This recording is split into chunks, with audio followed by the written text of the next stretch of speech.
할렐루야, 아멘. 우리를 예배의 자리로 불러주신 하나님께 감사드립니다. 자기를 비우고 자기를 낮추시고 죽기까지 복종하신 그 예수님을 우리도 닮아 나는 죽고 내 안에 예수님 사는 그런 주의 기쁨되는 삶 되기를 주님의 이름으로 축복합니다. 아멘. 오늘 본문의 배경은 2000년 전이잖아요. 그래서 오늘 이 시대 대한민국과 조금 다른 정치적인 상황이기 때문에 시계를 그때 상황으로 다시 한번 돌려볼게요. 그때 상황의 배경을 봐야 조금 더 본문이 이해되니까요.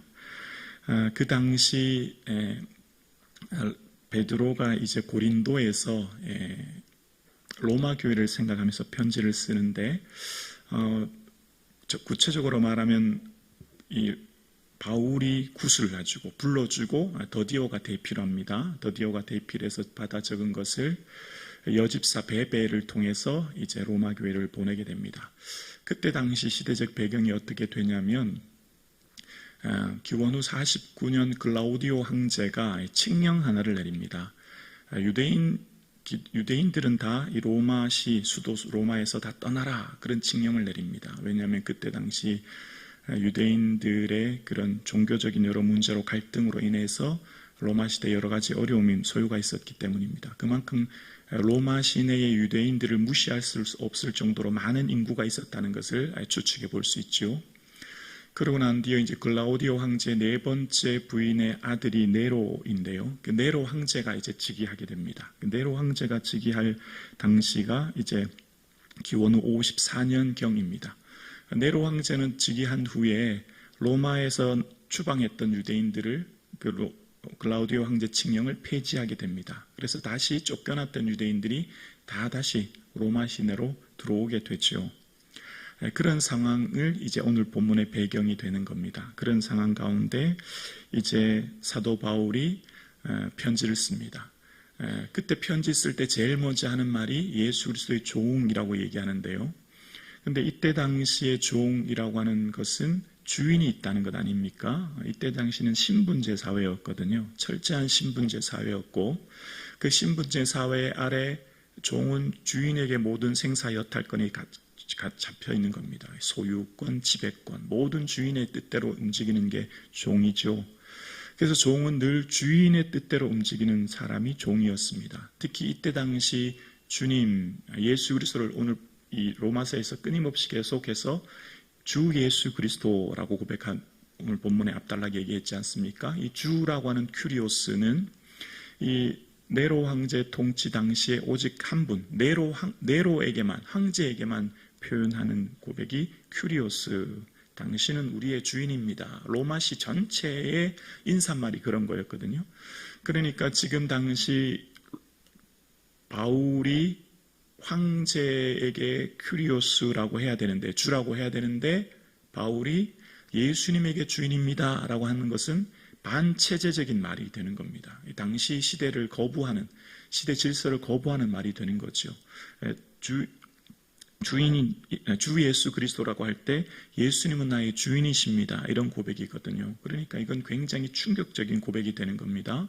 우리는 황제를 주인으로 모시는 사람이 아니라 예수님을 우리의 주인으로 모신다라고 고백하는 것, 굉장한 결단인 것이죠. 그 이후에 이제 네로 황제 이후에 이제 로마의 화재가 일어나게 되고, 그래서 이후에 아시지만 여러분 이 화재를 계기로 기독교인들이, 그리스도인들이 불을 질렀다고 얘기하므로 이제 대대적인 박해가 일어나는 계기, 그리고 바울도 이 네로 황제 당시에 이제 순교하게 되지 않습니까? 그러니까 이 주라고 하는 말은 우리의 듣기로는 단순히 오늘날 우리가 주님이라고 쉽게 고백하지만 그때 당시 주님이라고 하는 것은 굉장한 믿음의 결단을 요구한다는 겁니다. 그러니까 자신에게 있어서 인생의 주인이라고 하는 황제를 주라고 하는 것은 그때 당시의 모든 사회 질서를 반하는 행동일 뿐만 아니라 당시에 이제 황제 숭배하는 이런 시대적 상황 가운데 내가 직장 생활도 제대로 할 수 없는 게 되는 거예요. 왜냐하면 그때 당시 길드라고 하는 이런 상인조합에서는 대부분 당연히 국가 의례처럼 이제 황제를 숭배하는 이런 문화가 있었기 때문입니다. 그러니까 당장 경제적인 활동이나 내 삶의 제약을 당하면서도 불구하고 예수님의 주라고 하는 고백은 굉장한 결단이 되는 거죠. 오늘 우리가 예수님을 주님이라고 고백하는 이 고백 속에는 그냥 단순히 버릇처럼 하는 고백이 아니라 예수님은 나를 다스리시고 통치하시며 나는 죽고 내 안에 예수님 사십니다라는 고백인 것입니다. 그 고백처럼 내 인생이 주님의 위에 사시는 삶 되기를 주님의 이름으로 축복합니다. 그래서 당시에 이제 예수님을 주라고 함과 동시에 주 예수 뭐라고 했죠? 그리스도라고 했지 않습니까? 그래서 이제 그리스도라고 하는 말은 이때 당시 유대인들에게는 세 가지 사상이 있었습니다. 선민 사상과 그러니까 우리가 하나님 택한 백성이다라는 것, 그리고 두 번째는 유일신 사상이라고 하는데요. 야훼, 여호와만 신이다. 다른 신을 섬기지 않는다는 것이고, 세 번째는 메시아 사상입니다. 우리 압제로부터 메시아가 나타나면 우리를 해방하게 해준다. 그런 게 이제 메시아 사상인데요. 구약에 있어서는 대대로 외부로부터의 그 압제, 예를 들면 바벨론의 포로 같은 경우도 압제 상황이었지 않습니까? 지금도 로마의 압제 가운데 있는 거예요. 그러니까 메시아가 오면 우리를 이 압제에서 해방시켜 줄 거다. 그 메시아를 간절히 기다렸죠, 유대인들은. 그 메시아가 바로 예수님이다. 이제 그 말인 겁니다. 그래서 예수님은 우리의 구원자입니다. 그 고백하는 거죠. 예수님이 진정 우리를 구원하러 오셨다라고 하는 것, 예수님이 구원자라고 하는 것, 이 유대인들에게는 굉장한 충격적인 소식이었고, 예수님이 정말 우리가 그토록 기다렸던 대망하던 분이었다면 이제 우리를 이 압제에서 구원해 줄 거다라고 하는 그 기쁜 소식이 되는 겁니다. 그래서 말씀드렸던 것처럼 복음이라고 하는 유앙겔리온이라고 하는 것은 당시에 로마 시대에 전쟁에서 승리한 소식을 전할 때 우리가 유앙겔리온이라고 선포했고, 황제가 즉위할 때 이런 말을 선포했거든요. 그러니까 국가에서 전쟁은 얼마나 중요한 일입니까? 국가의 운명을 좌우하는 일이지 않습니까? 굉장한 국가적 기쁨이지 않습니까? 그러니까 지금 이 주 예수 그리스도라고 하는 것이 우리에게 복음이다, 유앙겔리온이다. 이 예수님이 우리를 죄에서 구원하신 분이요, 예수님 우리에게 영생을 주시는 분이요, 예수님이 우리의 메시아다라고 하는 것이 진정한 복음이다라고 하는 것을 이제 지난 시간에 살펴보았습니다. 그래서 이제 그 주 예수 그리스도가 진정 우리의 구원자 되시는 그분을 향해서 로마 교회를 향해 이제 편지를 쓰는 내용이 나옵니다. 8절에서 10절입니다. 8절이요. 먼저 내가 예수 그리스도로 말미암아 너희 모든 사람에 관하여 내 하나님께 감사함은 너희 믿음이 온 세상에 전파됨이로다. 9절이요. 내가 그의 아들의 복음 안에서 내 심령으로 섬기는 하나님이 나의 증인이 되시거니와 항상 내 기도에 쉬지 않고 너희를 말하며 어떻게 하든지 이제 하나님의 뜻 안에서 너희에게로 나아갈 좋은 길을 얻기를 구하노라.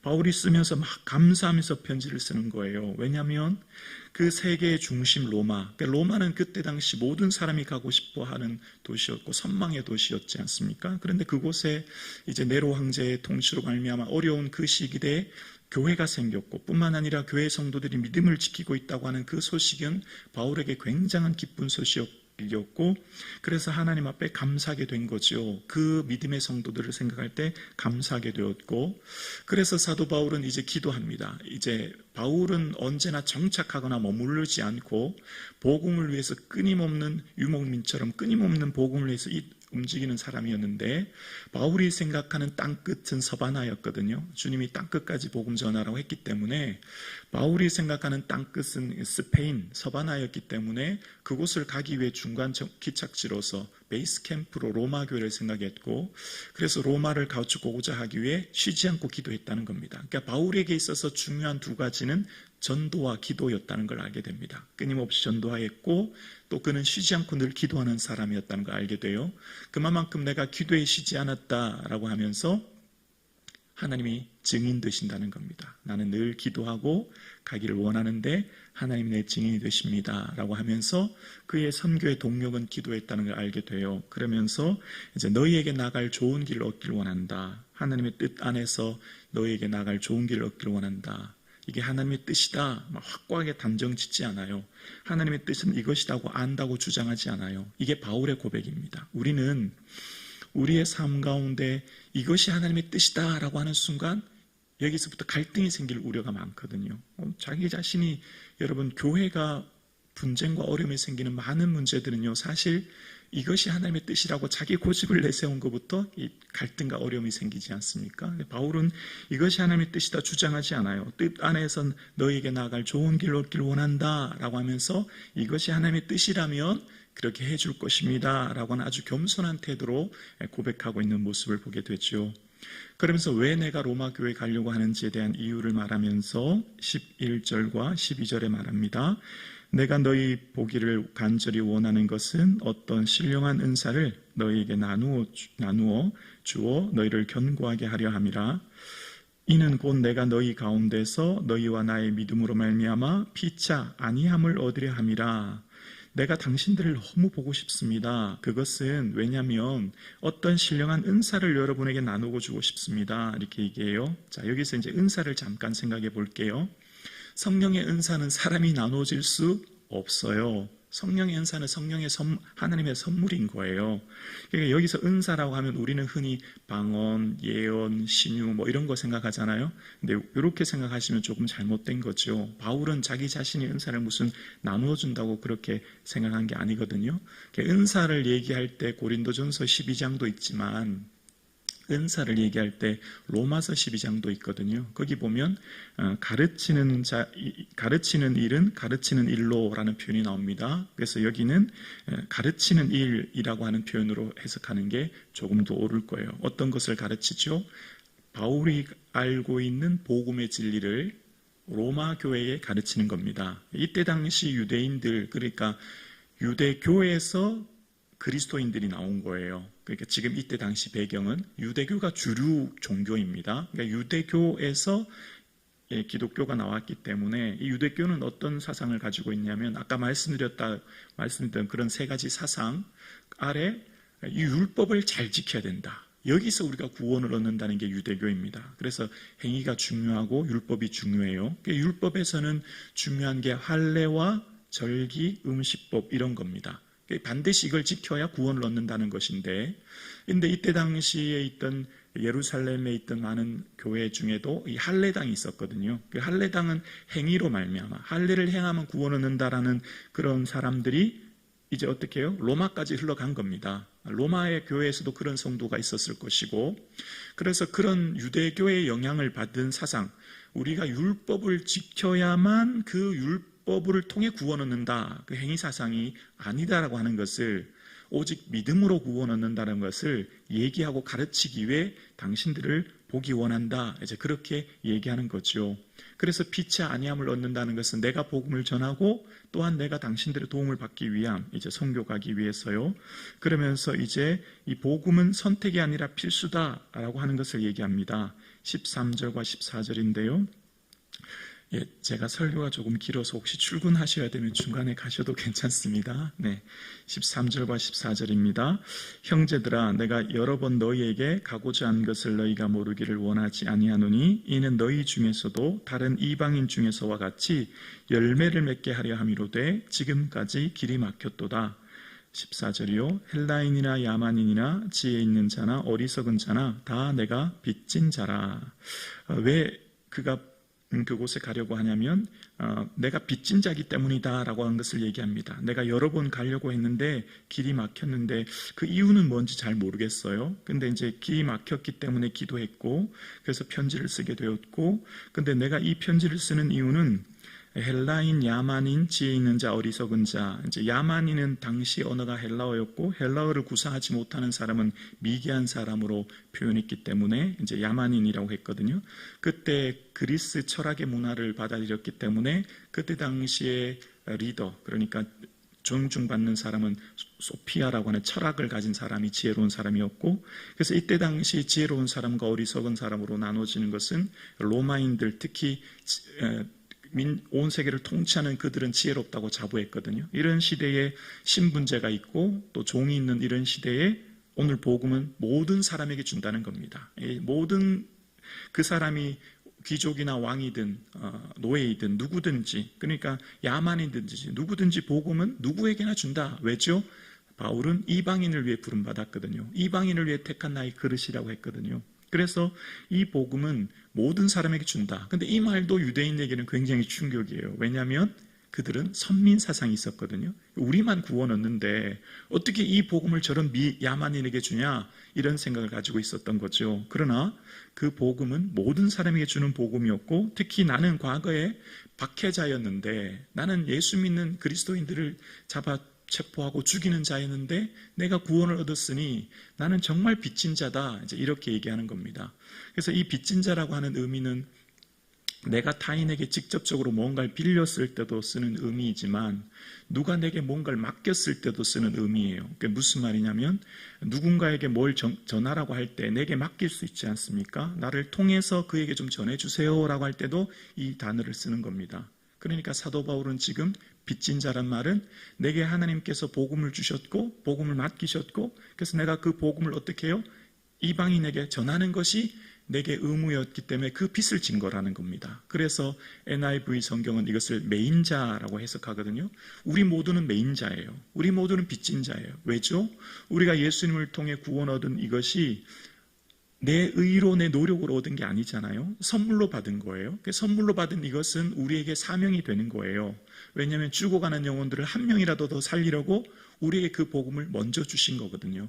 그래서 복음은 결코 선택이 아니에요. 필수예요. 반드시 해야 되는 겁니다. 이거는 반드시 믿는 자라면, 내 안에 구원이 있는 자라면 반드시 이것은 해야 되는 은혜인 것을 이야기하는 것이죠. 그러면서 이제 이 사도 바울이 복음은 무엇인가를 다시 한번 설명합니다. 15절에서 17절인데요. 그러므로 나는 할 수 있는 대로 로마에 있는 너희에게도 복음 전하기를 원하노라. 우리 16절은 밑줄을 그으면서 함께 고백할게요. 시작. 내가 복음을 부끄러워하지 아니하노니 이 복음은 모든 믿는 자에게 구원을 주시는 하나님의 능력이 됨이라. 먼저는 유대인에게요 그리고 헬라인에게로다. 17절입니다. 복음에는 하나님의 의가 나타나서 믿음으로 믿음에 이르게 하나니 기록된 바 오직 의인은 믿음으로 말미암아 살리라 함과 같으니라.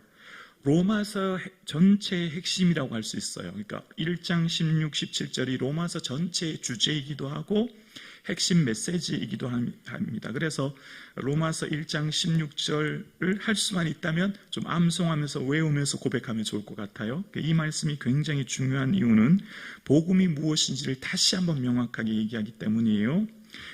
내가 부끄럽지 아니하노라, 왜 이렇게 얘기했을까요? 나는 복음이 자랑스러워라고 하지 않고 왜 이렇게 얘기했을까요? 그때 당시 복음은 사람들에게 조금 부끄러운 것, 어쩌면 숨기고 싶은 것, 어쩌면 그들의 삶에 좀 손해와 어려움을 감당해야 되기 때문에 이런 고백을 했을 거예요. 그러면서 이 복음은 이라고 말하면서 뭐라고 하죠?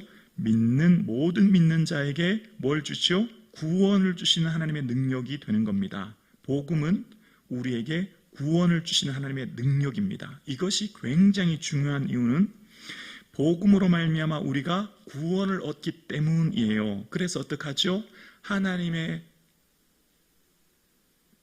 자녀가 되었고, 예수 그리스도의 피로 하나님의 자녀가 되었고 구원 얻었기 때문에 이 복음으로 말미암아 우리는 신분의 변화가 이루어졌죠. 하나님의 자녀, 하나님의 백성. 지난번 에베소 시간에 말씀드렸던 것처럼 그 피로 곧 구속함을 받았는데 하나님의 아들됨의 권세를 얻었는데, 그 아들됨은 양자라는 거예요. 그때 당시 황제들은 대부분 양자되어서 황제가 되었거든요. 이게 엄청난 은혜인 거예요. 우리가 지금 하나님의 구원을 얻었다고 하는 것, 하나님의 능력으로 구원을 얻었다고 하는 것, 우리의 신분의 변화, 우리의 존재의 변화가 되었고, 그래서 이것이야말로 은혜 중에 은혜가 되는 겁니다. 복음이 뭐죠? 복음은 예수 그리스도입니다. 주 예수 그리스도죠. 그분으로 우리가 구원을 얻은 거예요. 이것이야말로 놀라운 은혜라고 하면서 이것은 뭐라고요? 하나님의 능력이 된다는 겁니다. 복음은 우리에게 능력이 될 줄로 믿습니다. 복음, 내가 하나님의 자녀가 되었다라고 하는 것은 숨길 수 없는 놀라운 감격, 그러니까 이 하나님의 능력을 통해서 내가 하나님의 백성 되었다는 이 감격 속에서 내 삶의 태도와 모습이 완전히 달라지는 거죠.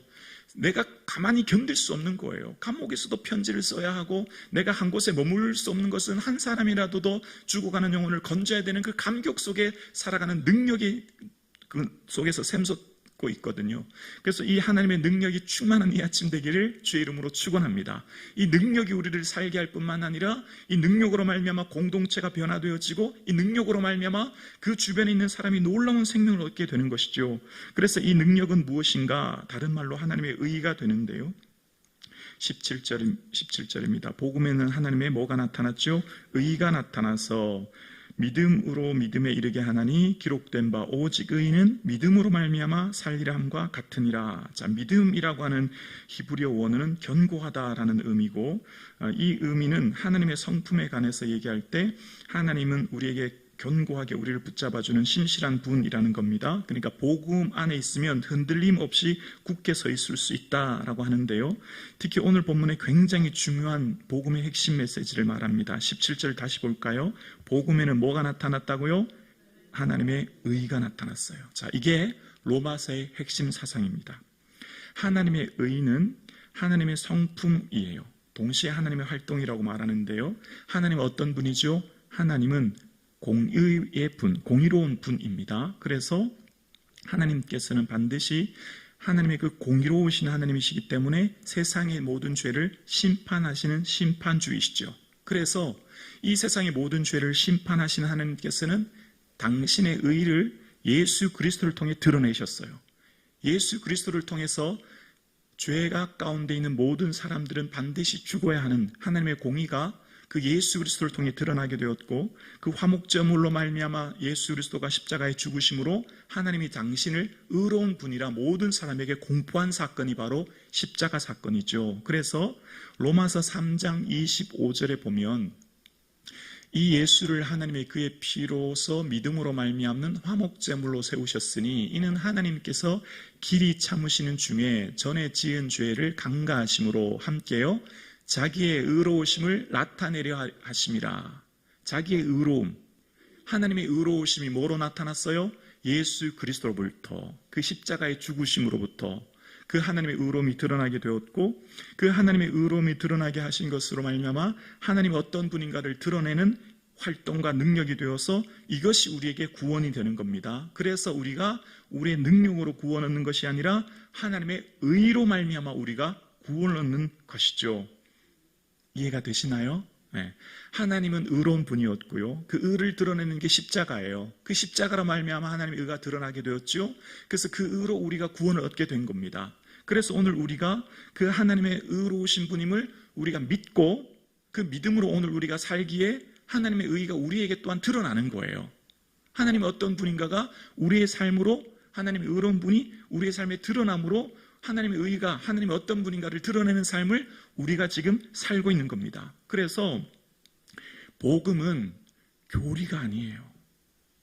추상적인 지식이 아니에요. 내 안에 예수 그리스도가 함께 하시는 실제적인 사건이에요. 지금 우리에게 예수님이 하나님의 의가 되어 우리와 함께하고 계세요. 그래서 우리에게 넘치는 감격과 기쁨이 내 삶 가운데 지금 있는 것. 그래서 여러분, 로마 교회가 어떻게 이후로부터 수백 년간 핍박 속에 견딜 수 있었을까요? 머리로 알고만 있었다고 견뎠을까요? 아니에요. 머리로 아는 지식으로 그들이 복음 가운데 견디는 게 아니라 그 예수 그리스도가 우리와 함께하고 계시고 나의 삶을 견디게 하는 힘이 되었기 때문에 그 시련과 박해를 견딘 거예요. 오늘 예배하는 저와 여러분, 복음은 우리에게 교리나 지식이나 추상적인 관념이 아니에요. 복음은 예수 그리스도요. 그 예수 그리스도는 지금 나와 함께하고 계시고 우리와 동행하고 계시고 그 예수 그리스도로 말미암아 우리는 어떤 고난도 이기고, 할렐루야, 우리의 삶 가운데 힘이 되고 능력이 되고 그 예수 그리스도로 말미암아 견딜 수 없는 기쁨 속에 하나님의 의이신 예수 그리스도를 보여주는 삶. 그래서 내가 복음을 전하지 않고는 견딜 수 없는 삶. 그래서 지금도 내 삶 가운데 그 예수 그리스도로 말미암아 기쁨 속에 살아가는 이 하루가 될 수 있기를 주님의 이름으로 축원합니다. 그 주님이 오늘 우리와 함께하고 계세요. 그 주님과 함께 동행하는 삶을 사시는 저와 여러분 되시기를 주님의 이름으로 축원합니다.